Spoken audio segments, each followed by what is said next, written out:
이번 주 이슈 브리핑입니다.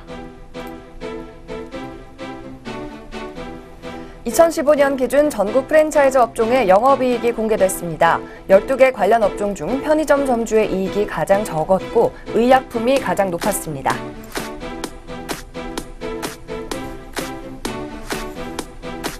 저렴하고 다양해 국산보다 손이 잘 가는 수입 맥주. 전 세계 19개국에서 건너온 450개에 달하는 제품이 국내에 유통되고 있습니다.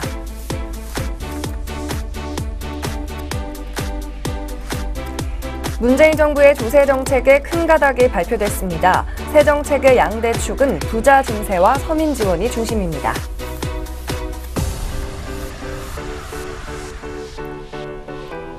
내년도 최저임금이 7,530원으로 16%나 오른 데 따른 사용자 측의 반발이 거셉니다. 여기에 정부가 인상분의 절반이 넘는 581원을 지원한다고 나섰습니다.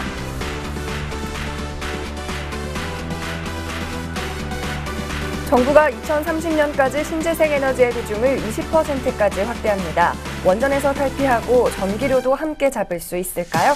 자세한 소식 잠시 뒤 위클리 핫세븐에서 전해드립니다.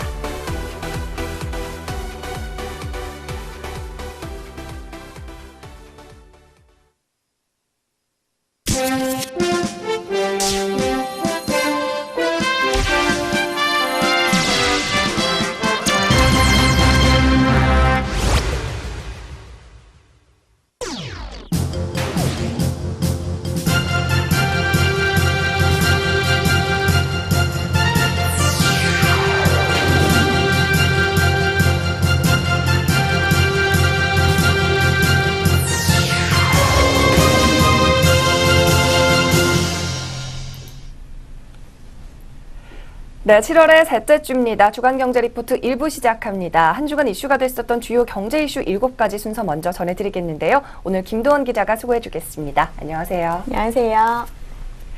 네, 첫 번째 뉴스부터 바로 전해드리죠.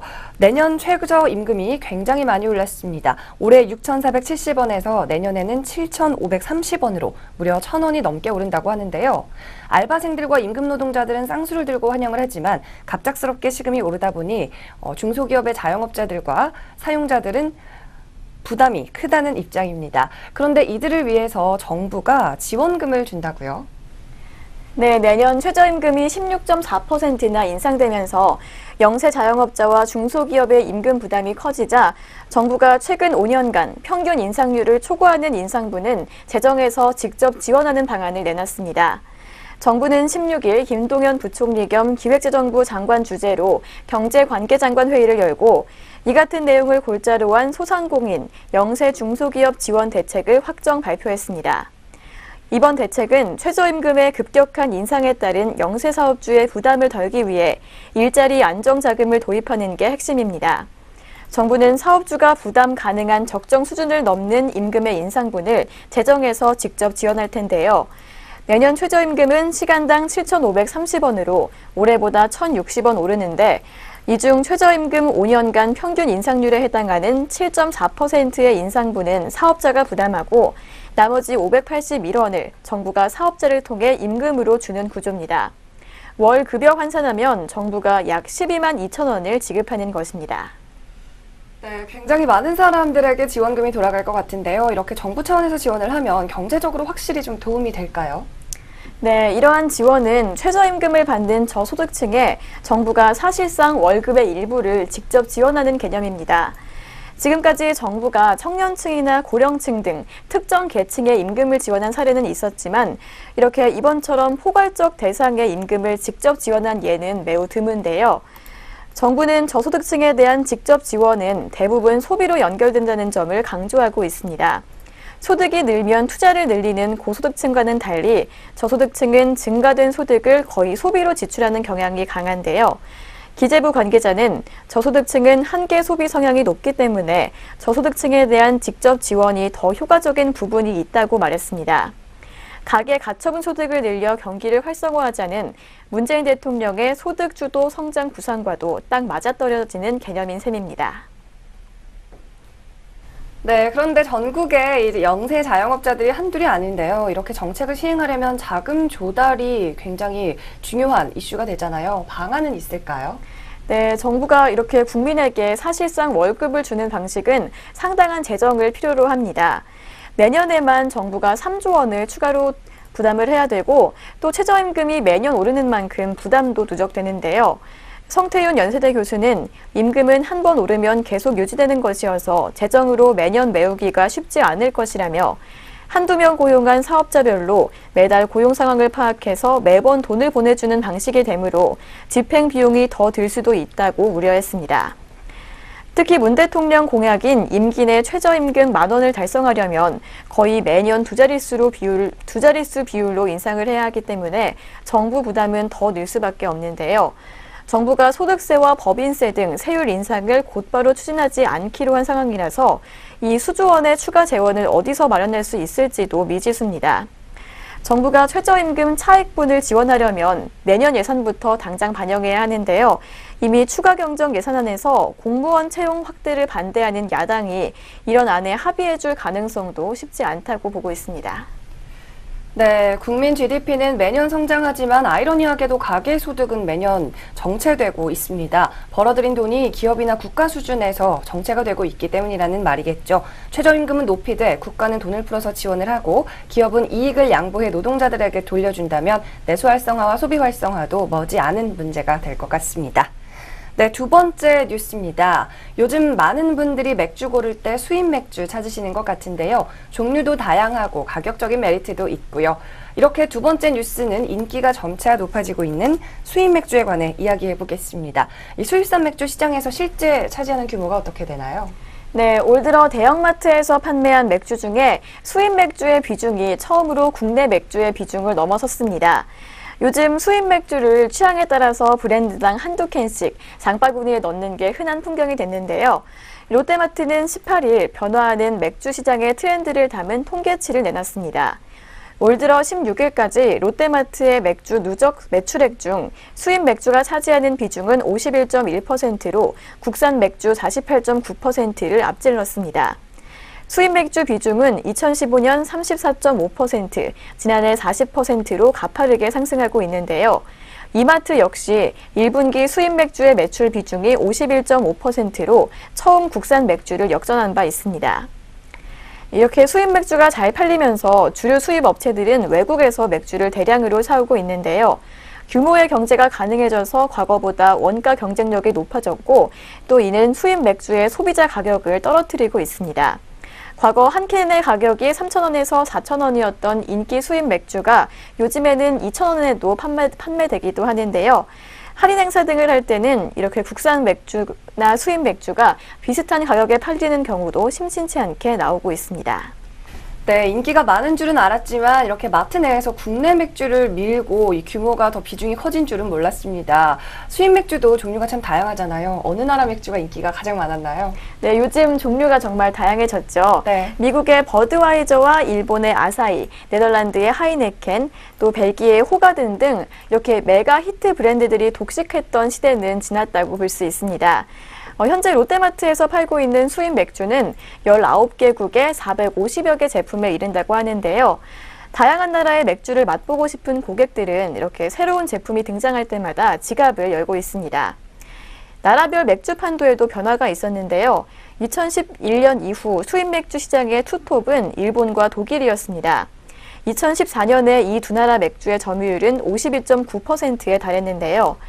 하지만 올해는 이 두 나라의 비중은 38.8%로 떨어진 반면 프랑스가 새롭게 5위권에 진입하는 등 다양성이 커졌습니다. 또 2010년에 1위에서 매년 추락을 거듭하던 미국 맥주는 현재 중국에도 뒤진 8위로 밀려났습니다. 특히 독일 맥주는 2014년 롯데마트에서 팔린 전체 수입 맥주 중에 30.9%를 차지했지만 그 해를 기점으로 하락하기 시작했습니다. 올해는 16.6%로 반토막이 났는데요. 시장 1위의 지위도 지난해부터 일본에 넘겨졌습니다. 대륙별로는 일본과 중국, 라오스 등 아시아 맥주의 비중이 올해 33.7%까지 올랐습니다. 여전히 유럽 맥주가 58.2위로 맹위를 떨치고 있긴 하지만요. 유럽과 아시아 간의 격차는 점차 좁혀지고 있습니다. 이영은 롯데마트 주류팀장은 아시아와 일본, 중국 두 나라가 유럽의 연합군과 경쟁하고 있는 형세라고 표현하기도 했습니다. 네, 주류 업계 내에서는 경쟁이 심화되지만 이 소비자 입장에서는 선택의 폭이 점차 다양화되고 있다는 생각이 듭니다. 네, 세 번째 뉴스도 살펴보겠습니다. 요즘 취업이 쉽지 않다 보니까요, 창업으로 손을 뻗는 청년들이 많습니다. 하지만 창업에도 돈이 필요하죠. 모아놓은 자산이 없다면 하고 싶은 일이 있어도 실행하기 어려운 것이 현실인데요. 여기에 더해 더욱더 안타까운 소식이 있습니다. 창업의 형태가 두 가지로 나뉜다고요? 네, 10대와 20대 창업자들은 물려받은 재산으로 창업하거나 또 생계형 창업에 매달리고 있는 것으로 파악이 됐습니다. 청년 실업 해소를 위해서 정부에서는 청년 벤처 창업을 장려하고 있지만요. 목표와 현실이 완전히 동떨어진 셈이라고 볼 수 있는데요. 2017일 국세청의 월별 사업자 현황을 보면 4월 기준으로 30세 미만의 부동산 임대업 사업자는 15,000명으로 1년 전보다 17.7% 증가했습니다. 30세 미만 부동산 임대업자 증가율은 전체 연령대를 통틀어서 가장 높았는데요. 30대가 11.1%로 그 다음이었고 40대가 9.8%, 70세 이상이 8.3%, 60대가 6.8% 순이었습니다. 전체 평균 부동산 임대업자 증가율보다 30대 미만의 증가율이 10%포인트 가까이 높은 건데요. 이 부동산 임대업은 자신의 명의로 된 주택과 상가 등을 보유해서 임대 소득을 올리는 사업이죠. 30대 미만이 직접 돈을 벌어서 부동산을 매입하기는 쉽지 않다는 현실을 고려하면 부모 등에게서 물려받은 부동산을 바탕으로 임대 소득을 올리는 사업자들이 대부분일 것으로 분석되고 있습니다. 네, 아무래도 이 부모에게 지원을 받아서 창업을 시작한 청년들은 임대업을 많이 하는군요. 그렇다면 생계업 창업은 어떤 것들이 있었나요? 네, 생계형 사업으로 분류되는 업종은요, 소매업과 숙박업 등이 있었는데요. 이러한 업종들에서도 30대 미만 사장님들이 빠르게 늘어났습니다. 30대 미만 소매업자는 6만 3천 명으로 1년 전보다 9.1% 늘어 역시 전 연령대 통틀어서 증가 속도가 가장 가팔랐습니다. 4월 전체 평균 소매업자 증가율은 1.5%였습니다. 숙박업에서도 30대 미만 사업자가 800명으로 1년 전보다 17.5% 증가했는데요. 숙박업에서는 70세 이상 다음으로 30대 미만 사업자의 증가율이 높았습니다. 또 30대 미만 음식점 사업자는 3만 3천 명에서 3만 5천 명으로 5.7% 늘었는데요. 60대와 70대 이상만큼은 아니었지만 30대에서 50대보다는 증가율이 높았습니다. 이렇게 소매업과 음식, 숙박업은 별다른 기술 없이 창업할 수가 있어서 생계형 창업자들이 많이 뛰어드는 사업입니다. 청년층의 경우 최근 청년 실업률이 사상 최악으로 치달을 정도가 되자 취업 대신 창업을 선택한 경우가 많다는 분석이 나오고 있습니다. 네, 하지만 전문가들은 이 같은 현상이 긍정적이진 않다고 보고 있는 것 같은데요. 아무래도 사회가 점점 더 양극화되고 있다는 또 다른 지표인 것 같아요. 네, 청년 창업이 부동산 임대업, 소매업, 그리고 숙박업과 같은 업종에서 빠르게 늘어나는 것을 좀 더 심각하게 받아들여야 한다는 지적도 있습니다. 이 물려받은 재산만 있으면 손쉽게 사업할 수 있고 또 상대적으로 안정적인 소득을 올리는 청년과 또 자영업의 과당 경쟁 때문에 소득을 벌기 쉽지 않은 청년들이 10대, 20대부터 출발선이 달라질 수 있다는 점 때문인데요. 금수저형 창업이나 생계형 창업만 활성화되면 청년 창업이 혁신이나 일자리 창출로 이어지기 어렵다는 문제도 있습니다.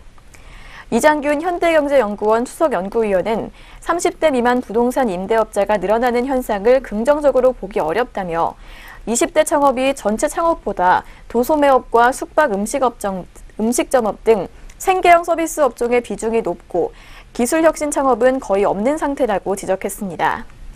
그는 20대 청년의 초점을 맞춰 창업 준비부터 승계, 매각 과정에 이르는 서비스를 구축하고 기술 기반형, 일자리 창출형 업종의 20대 창업을 유인하는 창업 지원 제도가 필요하다고 말했습니다. 또 기술혁신 창업으로 성장한다는 자부심과 성공적인 벤처 창업 후 해당 분야 사업을 매각하고 또 다른 사업으로 진입하는 마인드도 길러야 한다고 조언했습니다. 네, 취업시장이 힘들어서 창업을 택한다는 점도 안타까운데요. 창업시장 내에서도 양극화가 심해지고 있습니다. 우리 젊은이들이 조금 더 노력으로 성공할 수 있는 생각을 가질 수 있도록 좀 환경을 조성해줘야 될 것 같네요. 다음으로 네 번째 뉴스입니다. 이 본격적인 여름 휴가철이 시작이 됐죠. 물놀이 튜브나 수영복 그리고 선글라스 같은 여름철 제품 구매 계획 중인 분들 많으실 겁니다. 하지만 이런 여름철 용품들의 안전 상태가 좋지 않은 것으로 나타났어요. 네, 선글라스나 물놀이 튜브 같은 제품에서 납이나 카드뮴 등 발암물질이 나왔고요. 또 여름철 벌레 살충용으로 사용하는 전격 살출기에서 안전성에 문제가 있는 것으로 드러나서 리콜 조치가 시행됐습니다. 산업통상자원부 국가기술표준원은 여름철 수요가 높은 물놀이 용품과 전기용품 등 31개 품목 740개 제품에 대한 안전성 조사를 실시해서 안전 기준에 맞지 않는 45개 업체에 48개 제품에 리콜 명령을 내렸다고 17일 밝혔습니다. 선글라스의 경우 크록스가 판매하는 2개 모델에서 납이 기준치를 최대 36.9배 초과했고 또 공기를 주입해서 쓰는 물놀이 기구인 튜브에서는 카드뮴이 킬로그램당 1071mg이 검출돼서 기준치를 무려 14배가량 초과했습니다. 또 블랙야크 등 2개 수영복 브랜드와 미치코 런던 브랜드의 교복에서 내분비계 장애를 일으킬 수 있는 환경 호르몬인 프탈레이트계 가소제와 폼알데하이드가 각각 기준치를 13배, 1.5배 초과해서 검출됐다고 합니다. 네, 튜브나 수영복 같은 것은 어린아이들도 많이 사용하니까 더욱더 각별히 신경을 써야겠습니다. 여러분들도 새로 구매하실 때 꼭 주의하셔서 구매하시기 바라고요. 또 이 밖에 다양한 제품들이 리콜 조치에 들어갔다는데 어떤 것들이 있나요? 네, 먼저 여름철에 해충 퇴치용으로 많이 사용하시는 전격 살충기랑 또 LED 등기구 일부 제품은 감전 보호가 미흡했고요.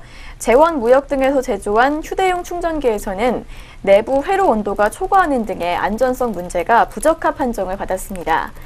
이 밖에 일부 어린이 완구 제품과 스포츠용 구명복, 물안경, 우의, 우산과 양산, 또 고령자용 보행차, 휴대용 예초기날, 케이블일, 가정용 소형 변압기 등도 안전성 미흡으로 리콜 조치됐는데요. 기술표준원은 이번 리콜 명령 제품에 대한 정보를 제품안전정보센터와 리콜 제품 알림이에 공개를 했습니다. 소비자들은 포털 사이트 검색을 통해서 해당 사이트에 들어가면 제품에 대한 상세한 정보를 확인할 수 있습니다. 기술표준원 관계자는 이번 리콜 제품은 전국 대형의 유통매장과 온라인 쇼핑몰에서의 판매를 차단할 계획이라며 전기 제품 중에 인증 신고 후 임의로 주요 부품을 변경한 16개 제품에 대해서는 형사 고발할 예정이라고 말했습니다.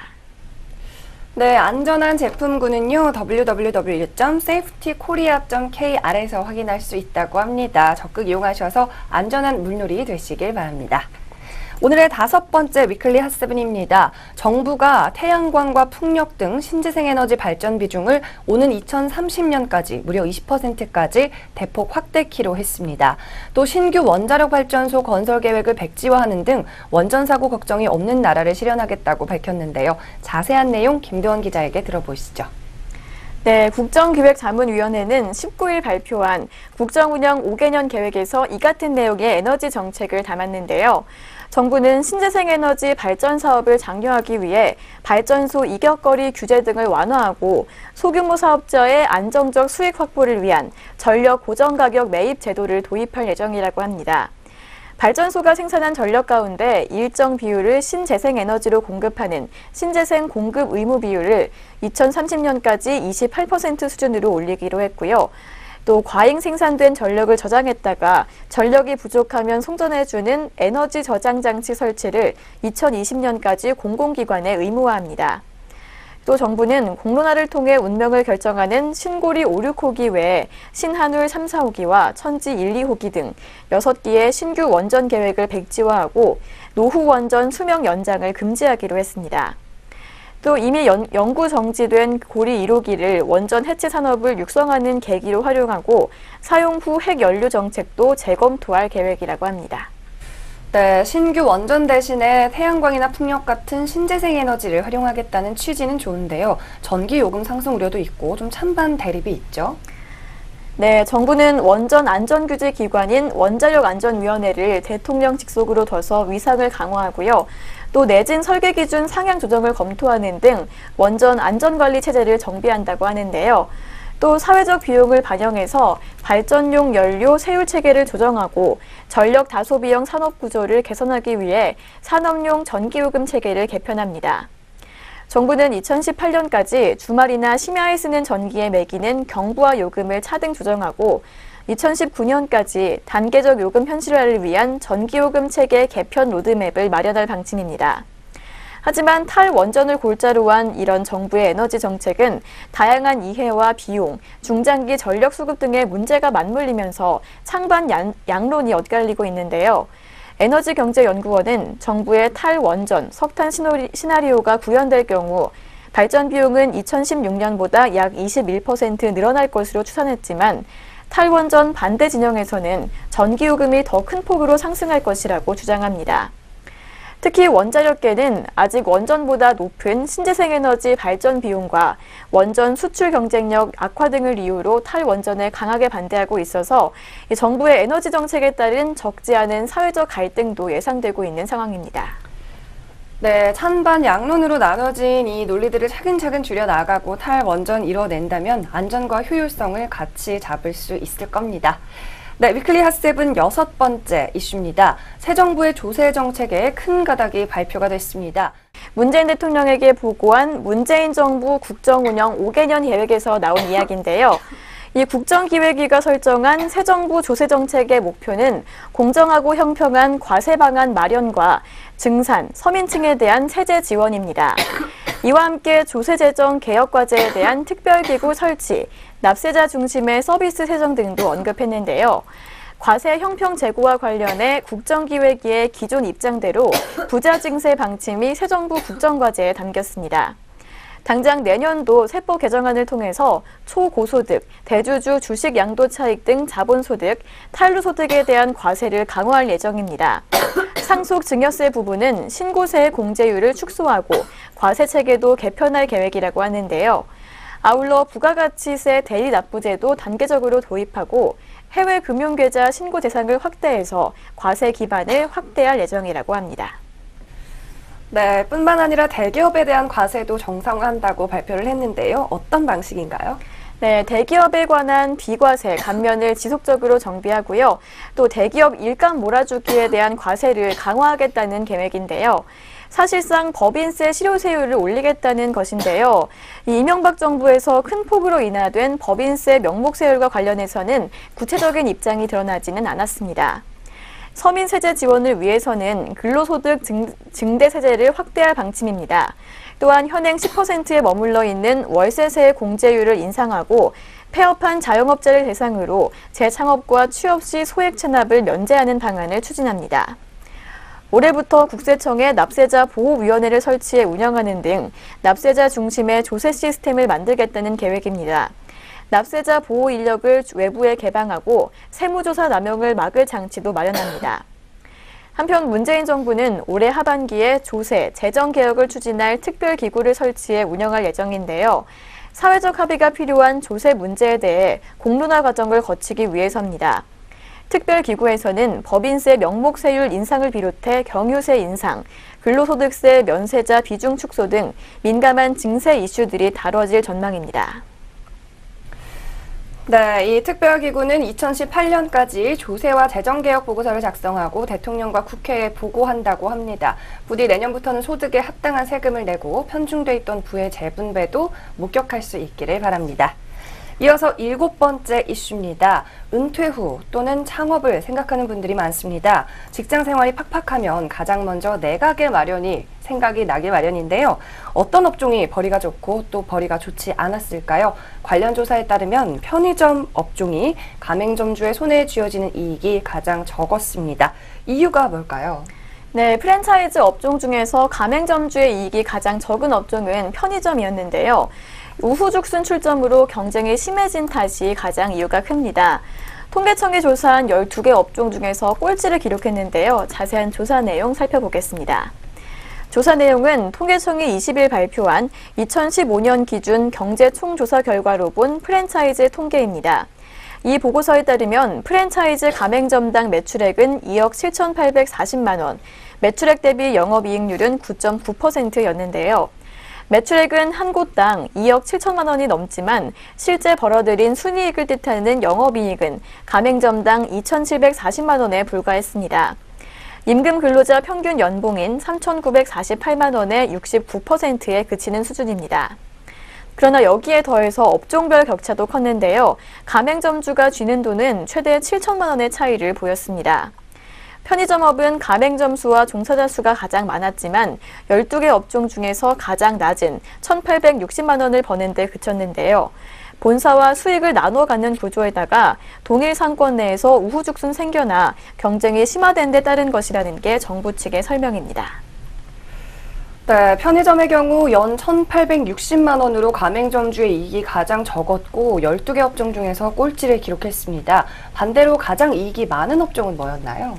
네, 가맹점주의 이익이 가장 높은 업종은 의약품이었습니다. 연간 이익이 8,810만 원으로 가장 많았는데요. 뒤이어 안경과 문구점, 일식, 서양식, 한식 전문점, 제빵, 제과, 그리고 피자, 햄버거 순이었습니다.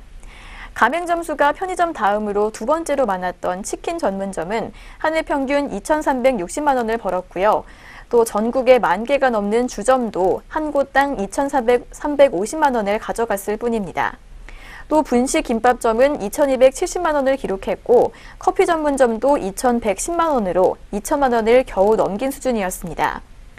이명호 경제총조사 과장은 가맹점당 사업 실적을 봤을 때 프랜차이즈 산업은 성장 추세라면서도 편의점의 경우 지출 비용만큼 매출의 상승이 따라가지 못한다. 출점이 늘면서 경쟁이 치열해져 매출도 떨어지고 점주가 가져가는 이익도 작아지고 있는 것으로 보인다고 전했습니다. 또 전체 업종의 가맹점당 종사자는 평균 3.7명이었습니다. 업종별로는 일식, 서양식이 가장 종사자가 많았고 피자, 햄버거, 커피 전문점, 한식 전문점이 상대적으로 많았는데요.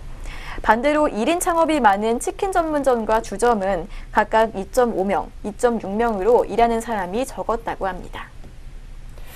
네, 일반 직장인의 평균 연봉이 3,948만 원이라고 하고요. 전국 가맹점의 평균 영업이익이 2,740만 원이라고 합니다. 즉 프랜차이즈 창업을 해도 직장 생활 당시 연봉의 70%를 채 못 버는 건데요. 역시 돈 버는 일은 쉬운 게 아니라는 생각이 듭니다. 네, 오늘 이슈 전달에 힘써주신 김도원 기자는 수고하셨고요. 네, 잠시 후 2부에서는 증권 정리로 돌아오겠는데요. 지난 13일 개막한 부천국제영화제 현장에 내외경제TV 카메라가 다녀왔습니다. 올해로 21번째를 맞은 영화제 현장 쉬어가면서 감상하시고요. 잠시 후 2부에서 돌아오겠습니다.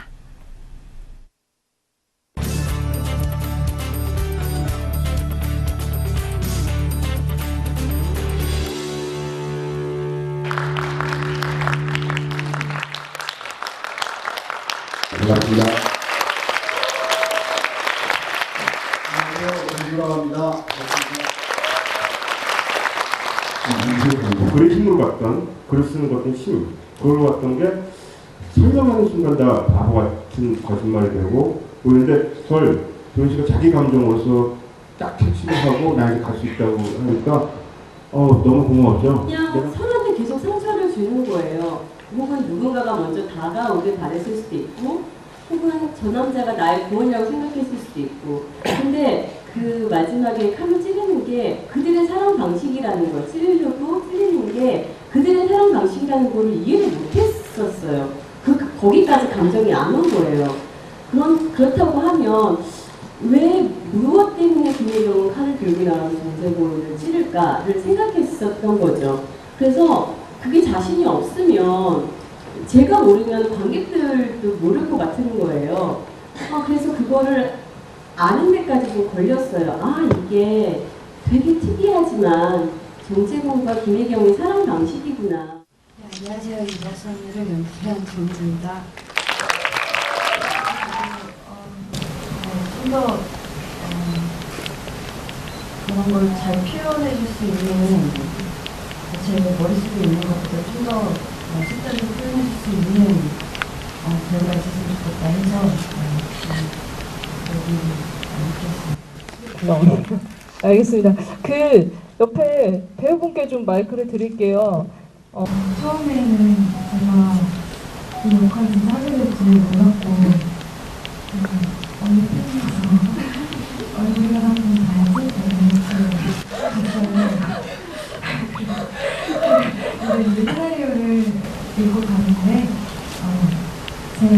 먼저 했던 질문은 왜 김선명 전화를 받냐고 그거에 대해서 하나씩 설명을 다 해주셨고 제가 작년에 29살이었는데 22살 이전에 연구를 하다 보니까 좀 어려움이 많았었는데 언니가 굉장히 얘기하는 게 있었던 것 같아요. 작품을 하면서 보통 이제 다른 작품을 할 때 배우들하고 소통을 많이 하는 편인데 이번 촬영하면서 이제 감독님께서 둘이 소통을 잘하려고 하셔서 그게 또 저한테 많이 도움이 됐던 것 같아요. 이제 촬영 끝나고 이제 친해지긴 했지만 이제 촬영하면서 이제 이 지은이 수진 누나한테 이제 그냥 정말 볼 때마다 싫다고 계속 생각을 했던 것 같아요. 그냥 자기 최면 같은 그런 생각을 했고요. 실제 성격은 좀 민규 같지는 않습니다. 착합니다. 네, 감사합니다.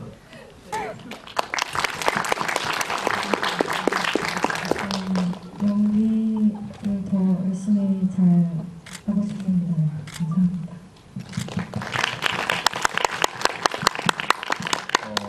아직 많이 부족하지만 더 열심히 해가지고 이제 정말 좋은 작품들 많이 만나가지고 이제 여러분들을 또 뵐 수 있었으면 좋겠습니다. 열심히 하겠습니다. 감사합니다.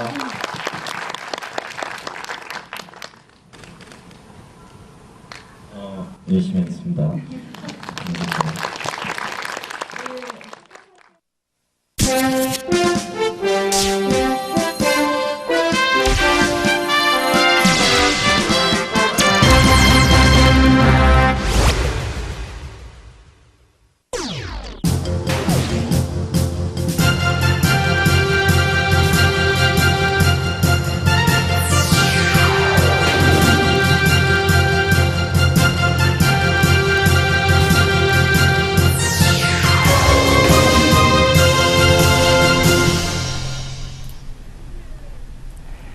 네, 주간경제 리포트 7월 셋째 주 2부 순서 지금부터 시작합니다. 앞서 감기로 목소리가 혼탁했던 점 양해 말씀드리고요. 이번에는 한 주 동안의 증시 상황 정리해 보겠습니다. 김남우 기자가 이번 주도 함께합니다. 안녕하세요. 안녕하세요. 안녕하세요. 김남우입니다.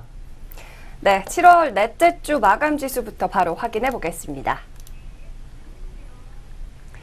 네, 기록적이죠. 한 주 내내 빨간불을 켰던 코스피와 코스닥 시장입니다. 등락폭은 딱히 크지 않았지만요. 가랑비에 옷 젖듯이 매일같이 최고치를 경신했습니다. 먼저 월요일 코스피는 장중과 종가 사상 모두 최고치를 기록하며 기분 좋게 한 주의 스타트 끊었습니다.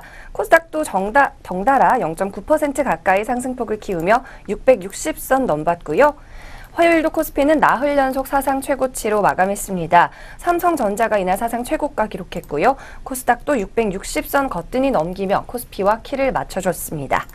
수요일 코스피 5거래일째 최고치로 장을 마감했죠. 2430선 육박하며 거래 종료했습니다. 이날 외국인은 팔자세였지만요. 기관 투자자가 매물을 소화해준 모습이었습니다. 코스닥은 670선 수요일 돌파했습니다. 목요일 증시 다시 한 번 더 훌쩍 오르며 두 자릿수 상승 기록했습니다. 6거래일째 연속으로 사상 최고치인 2441포인트로 거래 마감했는데요. 코스닥은 676포인트 선의 연중 최고치로 마쳤습니다. 또 마지막 거래일이었던 금요일도 마침내 빨간불 켰습니다. 코스닥은 전일 대비 0.34% 상승하며 2450포인트 넘어섰고요. 코스닥은 주간 종가 기준으로 676.6포인트 마감했습니다. 네, 이렇게 양시장 모두 5거래일 연속으로 빨간불 켜진 것은 거의 기록적인 것 같은데요. 이번 주 기관의 수급이 좀 두드러졌던 것 같습니다. 코스피 시장 수급부터 좀 알려주실까요? 네, 한 주간 마감 수급 살펴보도록 하겠습니다. 먼저 월요일부터 코스피 시장부터 살펴보도록 하겠습니다. 네, 지난 월요일 외국인 같은 경우 428억 원 덜어내면서 장을 마쳤습니다. 반면 기관은 1117억 원 담아내면서 거래를 마쳤습니다. 네, 이어지는 화요일에는 외국인이 역시 2175억 원 많이 덜어내면서 장을 마쳤고 기관은 1220억 원 매수 우위를 기록했습니다. 네, 수요일에는 외국인이 역시 978억 원 덜어내면서 장 마쳤습니다. 기관은 여전히 매수세 보여주면서 1290억 원 담아내며 장을 마쳤습니다. 네, 이어서 목요일에는 외국인이 582억 원 담아내며 장을 마쳤고 기관도 484억 원 매수 우위를 기록했습니다. 반면 금요일에는 외국인이 2,824억 원 많이 담아내면서 장을 마쳤고 기관은 매도세로 돌아서면서 556억 원 덜어내면서 장을 마쳤습니다. 네, 이번 주 코스피 시장 같은 경우 외국인과 기관 모두 매수와 매도를 오가는 혼조세를 기록을 했습니다. 하지만 기관과 같은 경우에는 금요일을 제외한 월요일에서부터 목요일까지 4거래일 동안 매수에 조금 더 힘이 실리는 모습이었습니다. 네, 이어서 코스닥 시장도 수급 마감 동향 살펴보도록 하겠습니다. 네, 지난 월요일에는 외국인이 477억 원 담아내면서 장을 마쳤습니다. 반면 기관은 170억 원 매도 우위를 기록했습니다. 네, 다음으로 화요일에도 외국인이 382억 원 담아내줬고 기관 역시 매수세로 돌아서면서 34억 원 매수 우위를 기록했습니다. 수요일에도 외국인이 651억 원 담아냈고 기관은 다시 한번 매도로 전환했습니다. 173억 원 덜어내면서 장을 마쳤습니다. 네, 목요일에는 외국인과 기관 모두 매수세를 기록했습니다. 각각 608억 원과 124억 원 담아내면서 장을 마쳤고 금요일이었던 오늘 외국인과 기관 모두 덜어냈습니다. 각각 179억 원과 225억 원을 덜어내면서 거래를 마쳤습니다. 네, 코스닥 시장에서도 역시 외국인과 기관 모두 매수와 매도를 오가는 혼조세를 기록을 했습니다.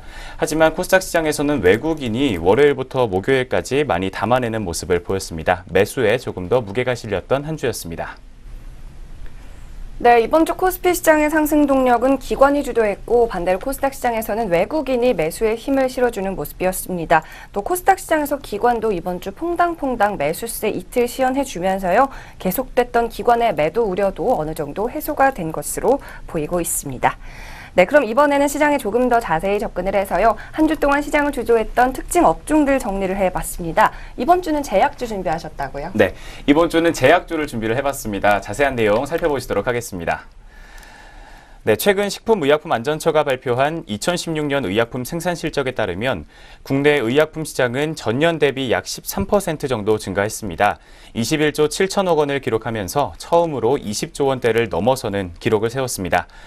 특히 원료의약품 생산 실적의 증가세가 두드러졌습니다. 원료의약품 생산 실적은 전년보다 18% 증가한 2조 5천억 원을 기록했습니다. 식약처는 이에 대해 원료의약품 생산이 크게 증가한 것은 국내 제조업체의 원료의약품 품질 수준 향상과 또 생산 기술력 해외 인지도 상승으로 글로벌 제약업체들이 국내 제약업체에 원료의약품 위탁 생산을 많이 한 데 따른 것이라고 평가했습니다. 생산 기술력, 생산 품목 역시 꾸준히 증가하면서 2016년 말 기준으로 약 13,000개의 품목이 생산된 것으로 집계가 됐습니다. 상세히 살펴보자면 국내 개발 신약의 생산 금액이 1,700억 원 정도를 기록을 했고 전년 대비 6% 성장에 그친 반면 개량 신약의 경우 생산 금액은 전년 대비 약 50% 가까이 증가를 해주면서 3,000억 원 정도를 기록을 했습니다. 한편 2분기 주요 대양 제약사들은 총 33건의 라이선스 계약을 체결한 것으로 알려졌습니다. 약물 전달 기술과 항암제를 중심으로 이뤄졌던 그간의 추세가 꾸준히 이어졌으며 또 최근에 연이은 개발 실패 소식이 전해졌던 알츠하이머 치료제 관련 계약이 새롭게 떠오르는 양상이었습니다. 하반기에 안정적인 실적 개선을 바탕으로 R&D 결과들이 속속들이 추가로 발표될 예정입니다. 이에 따라서 오늘 메리츠종금증권 리포트에서는 크게 3가지 업종을 꼽았습니다. 자체 개량 신약이 40억 원 이상의 처방 금액을 기록하면서 블록버스터 반열에 오를 것으로 예상되고 있는 유한양행, 두 번째로는 남아프리카 공화국의 한 제약사와 약 4천만 달러의 추가 계약을 성사시킨 보령제약, 세 번째로는 C형 간염 신약이 유럽의약품청과 미국 식품의약국으로부터 허가를 획득하면서 실적이 반등할 것으로 보이는 ST팜에 대해서 투자 의견 매수를 제시했습니다. 네, 이어서 새 종목에 대한 메리츠종금증권의 투자 목표 주가와 그리고 종가까지 살펴보도록 하겠습니다. 첫 번째 유한양행의 목표 주가는 31만 원이었습니다. 이번 주 종가는 25만 원을 기록했습니다. 두 번째 보령제약의 목표 주가 6만 원이었는데요. 이번 주 종가는 46,050원을 기록했습니다. 다음으로 마지막 세 번째 ST팜의 목표 주가 58,500원이었습니다. 이번 주 종가는 39,250원을 기록했습니다. 네, 김남우 기자가 이번 주 특징 섹터로 제약업종을 집중 분석해 주었습니다. 이번에는 한 주 동안 증권가에서 우리 시장 바라보는 시각은 어땠는지 주요 헤드라인 모아봤으니까요. 함께 화면으로 보시죠. 먼저 7월 17일 삼성증권입니다. 옐런의 의회 보고 이후 증시가 강세장을 보이고 있다고 분석하고 있습니다. 하나대투 화요일 포트폴리오 전략을 내놨습니다. 정유와 화학 등 유가 민감주의 바텀 피싱 찬스라고 투자 전략 내놓고 있습니다. 또 목요일인 20일 KTB투자증권은 하반기 증시에 대해서 다루고 있는데요. 하반기 증시 무엇을 봐야 하나라는 제목을 붙인 이 리포트에 저희가 초점을 좀 맞춰봤습니다. 네, KTB투자증권의 김한진 애널리스트인데요. 하반기 증시는 전통적인 경기와는 조금 다른 흐름이 예상이 됩니다. 특히 길게는 반도체 경기에 서프라이즈 정도에 달려있다는 분석인데요. KTB에 따르면 하반기 우리 한국 증시를 지배하는 환경은 크게 두 가지입니다. 첫 번째는 미국 등 선진국 증시의 안정성 여부가 되겠고요. 두 번째는 반도체 중심의 테크 경기 확장 여부입니다. 이 전자는 해외 위험 환경, 즉 외부 환경이고요. 후자는 국내 기업들의 이익 환경, 내부 환경이라고 볼 수가 있겠죠. 하반기 국내 증시는 이 두 가지 요인의 조합에 달려 있다는 얘기입니다. 특히나 이 중에 국내 환경만 보자면 이번 반도체 슈퍼사이클이 언제까지 이어질지가 시장의 핵심이라는 건데요. 거시적인 관점에서는 전통 경기와 테크 경기의 괴리가 주목된다고 KTB 측은 전했습니다. 네, 이는 증시에서 당연히 관련주의 주가 차별화로 나타나고 있습니다. 결론적으로 다른 해외 변수를 중립으로 둔다면 국내 증시는 삼성전자 중심의 테크 하드웨어 또는 시가총액 상위 대형주의 쏠림 현상이 계속될 가능성이 높아 보입니다. 네, 오늘 본격적으로 진입한 하반기 증시에서 어떤 점에 집중해야 좋을지 살펴봤는데요. 외부 환경의 경우 구미 증시의 안정화, 대내적 환경의 경우 반도체 슈퍼사이클을 명심하시면 되겠습니다. 이 자료 화면만 봐도 삼성전자를 제외한 지수의 갭이 커지는 등 대형주들이 지수 좌지우지하고 있다는 것 알 수 있는데요. 앞으로도 당분간은 반도체 업황에 좀 주목을 해보시면 시장 파악에 도움이 될 것 같습니다. 네, 김남우 기자, 다음으로 세 가지 키 이슈 전해주시죠. 네, 오늘 세 가지 키 이슈 또 뽑아왔습니다. 먼저 첫 번째로는 트럼프 케어 무산과 관련된 이야기 살펴보겠습니다.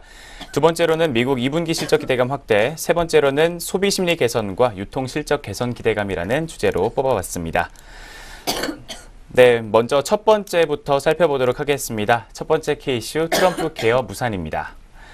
현지 시간 17일 미국의 트럼프 케어 표결을 앞두고 반대 의사를 표명했던 랜드폴 의원과 수전 콜린스 의원에 이어서 2명의 의원들이 추가로 반대 의사를 표명을 했습니다.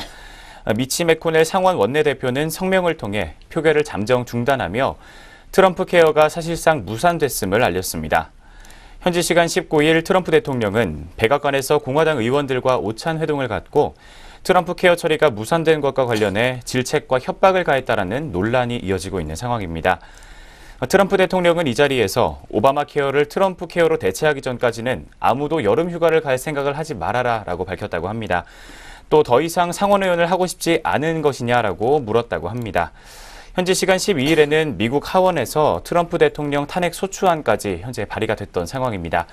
앞으로 미국 내 정치 상황이 어떻게 돌아갈지, 우리 정치와 경제에는 어떤 영향을 미칠지 계속해서 지켜봐야 할 것 같습니다. 네, 이어서 두 번째 키 이슈 살펴보도록 하겠습니다. 두 번째 키 이슈는 미국의 2분기 실적 기대감 확대라는 주제입니다. 현지 시간 17일 넷플릭스의 실적 서프라이즈를 시작으로 이번 주에 발표됐던 모건 스탠리, 뱅크 오브 아메리카와 골드만삭스 등 주요 금융주들의 양호한 실적에 따라서 뉴욕 증시가 상승세를 탔습니다. 트럼프 세제개혁 법안과 도드 프랭크 법안 폐지를 반영하기 전이라는 점에서 추가적인 실적 개선 기대감이 존재한다라고 분석할 수 있겠습니다. 한편 미국 증시의 2분기 실적 시즌을 IT 업종이 주도하면서 미국의 FANG 주식의 버블 논란이 완화될 것이다라는 전망도 나오고 있습니다.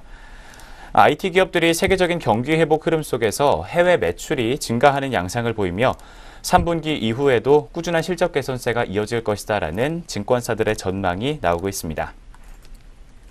네, 이어서 마지막 세 번째 이번 주 키 이슈 살펴보도록 하겠습니다. 세 번째 키 이슈는 우리나라에 관련된 건데요. 소비 심리 개선과 그에 따른 유통업 실적 개선이 이어질 것이다라는 기대감입니다. 소비 심리 지수가 큰 폭으로 상승하고 실물 소비가 천천히 개선세를 보이고 있는 것으로 분석이 되고 있습니다. 이에 따라서 유통업종들에 대한 실적 개선 기대감이 확산되고 있는 양상입니다. 특히 온라인 쇼핑이 지속 강세를 나타내고 있는 반면 백화점과 대형마트, 홈쇼핑과 편의점, 가전 양판점 등은 채널별 특징에 따라서 서서히 개선되고 있는 모습입니다.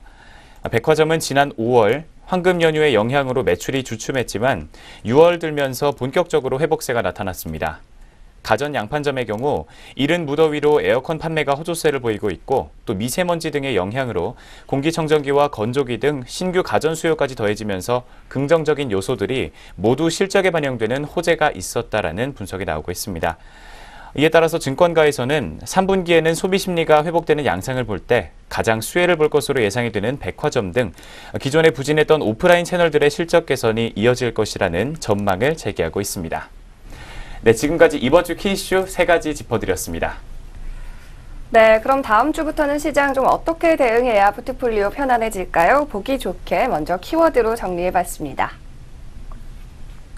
다음 주는 다음과 같은 키 이슈들에 주목해 보셔야겠습니다. 7월 24일은 오펙 정례회의가 예정이 돼 있죠. 리비아와 나이지리아의 원유 생산량 확대에 따라 현재 오펙의 감산 이행률은 78%로 낮은 상황인데요. 이번 회의에서는 이들 국가들의 원유 생산량의 상한선을 설정할지의 여부가 관건이 되겠습니다. 두 번째는 2분기 어닝 시즌 피크입니다. 다음 주 절정에 들어가죠. 약 54개의 기업들이 실적 발표가 예정이 돼 있는데요. SK하이닉스와 삼성 SDS 모두 화요일에 나오고요. GS건설과 현대차, 아모레퍼시픽은 수요일입니다. 외에도 삼성전자와 KTNG, 네이버, 현대모비스와 제철 등이 모두 다음 주 실적을 발표합니다. 일단 삼성전자와 LG화학 등의 실적이 양호하게 나타나며 어닝 시즌 분위기와 기대감이 주식시장에 상당한데요. 2분기 영업이익 컨센서스도 한 달 전과 유사한 45조 5천억 원을 지속적으로 유지 중입니다. 네, 이렇게 실적 피크 시즌에 다음 주는 진입함에 따라 실적에 따른 종목별 차별화 움직임이 계속될 것 같습니다. 여기에 이번 주 발표됐던 문정부의 100대 국정개혁과제 같은 거 잘 체크하시면서 정책 수혜주 탐구해 보시면 어떨까 하는 생각이 듭니다. 이어서 다음 주 시장을 움직일 경제 일정은 뭐가 있을까요? 굵직한 경제 이벤트들 김남우 기자가 준비해 드립니다. 네, 다음 주 주요 일정 살펴보도록 하겠습니다. 차트 보시면서 함께 살펴보시겠습니다. 7월의 넷째 주 월요일에는 미국의 7월 마켓 PMI 제조업 지수와 서비스 지수 발표가 예정이 되어 있습니다. 이어지는 화요일에는 한국의 7월 소비자 심리 지수 발표가 예정돼 있고요. 다음 수요일 26일에는 미국의 6월 신규 주택 매매 지수 발표가 예정돼 있습니다. 목요일인 27일에는 미국의 연방준비제도 이사회의 7월 기준금리 발표가 다시 한번 예정이 되어 있습니다. 또 금요일인 28일에는 한국의 8월 제조업 기업 경기 실사가 발표가 예정돼 있는 상황입니다. 네, 다음 주 주요 일정 살펴보셨습니다. 네, 이어서는 7월 넷째 주의 시장 전망을 증권가에서 어떻게 바라보고 있는지 정리해봤습니다. 오늘도 하나금융투자와 NH투자증권 확인해 보겠습니다. 먼저 하나금융투자는 코스피 밴드를 2420에서 2470포인트로 예상했습니다. ABC, 알파와 베타의 콜라보레이션을 투자 전략으로 제시했고요. NH투자증권은 2410에서 2460포인트로 잡았습니다. 실적에 따른 종목의 차별화가 예상된다고 달았네요. 네, 이번 주는 하나금융투자의 리포트를 참고해서요. 수익률 제고를 위한 대안으로 코스닥 시장에 조금 주목을 해볼까 합니다. 6월 이후 지리멸렬한 주가 행보를 보이고 있는 코스닥 시장 중소형주들인데요. 이번 주는 5일 내내 코스피와 함께 빨간불 켜주면서 긍정적 행보 보이기도 했습니다. 700포인트를 탈환할 수 있을지 역시 좀 관심을 가져보시면 좋겠는데요. 특히 문재인 대통령은 지난 대선 때부터 계속 중소기업청을 장관급 부서로 승격시키는 등 강조를 하고 있습니다. 여기에 4차 산업혁명 그리고 미래혁신과 성장산업을 핵심 공약으로 강조했기 때문에 중소기업 중심의 경제구조 개편이 이뤄질 것이라는 기대감 유효한 상황이거든요. 때문에 일희일비하면서 시장 내 단기적 변화를 쫓기보다는 이제는 코스닥 쪽으로 눈을 돌려서 중소형주들이 제자리 찾기에 나설 수 있을지 판단해 보시는 것도 좋겠습니다. 하나금융투자는 다음 주 이런 전략 내놓고 있습니다. 코스닥 시장 내에서 4차 산업혁명 핵심 기술주를 찾자, 또 소프트웨어 밸류체인 기업을 찾자, 친환경 미래 에너지 관련주를 찾아보자, 미세에너지 저감 정책 수혜주, 탈원전 정책주, 또 신기후 체제 대응주 등을 찾아보자는 조언입니다. 네, 오늘 주간 경제 리포트 2부 증권가 전망까지 함께 해봤습니다. 함께한 내용 화면으로 정리해 보시죠.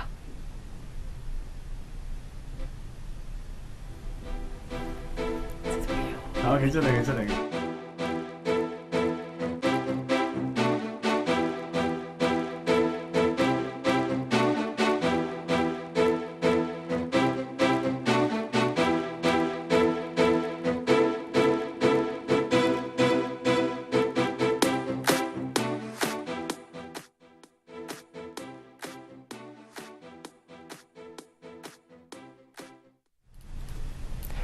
네, 7월 셋째 주 주간경제 리포트 함께 하셨습니다. 저희는 다음 주 금요일에도 더욱더 알찬 경제 뉴스로 돌아오겠습니다. 편안한 주말 보내십시오. 고맙습니다.